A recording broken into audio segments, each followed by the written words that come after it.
V Jaishankar വീണ്ടും പത്തനംതിട്ടയിൽ ചേരുന്നു. ജയശങ്കർ, ഈ രക്ഷാപ്രവർത്തനത്തെക്കുറിച്ച് കൂടുതൽ എന്തെങ്കിലും പറയാനുണ്ടോ?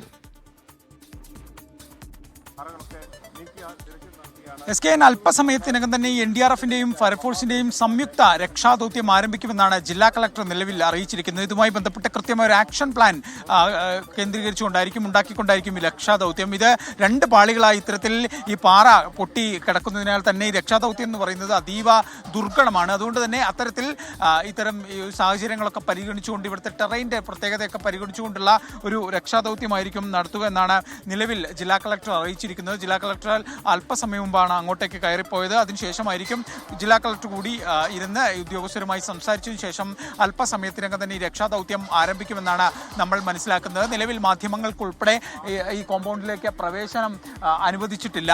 കളക്ടർ നമ്മോട് വ്യക്തമാക്കിയത് രക്ഷാദൗത്യം തുടങ്ങുന്ന മുറയ്ക്ക് മാധ്യമങ്ങൾക്കുൾപ്പെടെ ദൃശ്യങ്ങൾ പകർത്താനാകുമെന്നാണ് അദ്ദേഹം വ്യക്തമാക്കിയിട്ടുള്ളത്. ഈ ബീഹാർ സ്വദേശി അജയ് റായുടെ ആണ് നിലവിൽ രക്ഷിക്കേണ്ടത്. അദ്ദേഹമാണ് ഈ പാറക്കെട്ടുകൾക്കുള്ളിൽ കുടുങ്ങിക്കിടക്കുന്നു എന്ന് നിലവിൽ നിഗമനമുള്ളത്. ഒപ്പം തന്നെ കഴിഞ്ഞ ദിവസം മഹേന്ദ്ര ദേവപ്രധാൻ എന്ന് പറയുന്ന ആളെ, അദ്ദേഹത്തിൻ്റെ ജീവച്ച ശരീരം ഫയർഫോഴ്സ് കഴിഞ്ഞ ദിവസം പുറത്തെടുക്കുന്ന സാഹചര്യമുണ്ട്. എന്തായാലും ഈ ബീഹാർ സ്വദേശി അജയ് റായ്ക്ക് വേണ്ടിയുള്ള തിരച്ചിലാണ് ഇന്ന് എന്തായാലും ഈ NDRFിൻ്റെയും ഫയർഫോഴ്സിൻ്റെയും സംയുക്ത സംഘം നടത്താൻ പോകുന്നത്.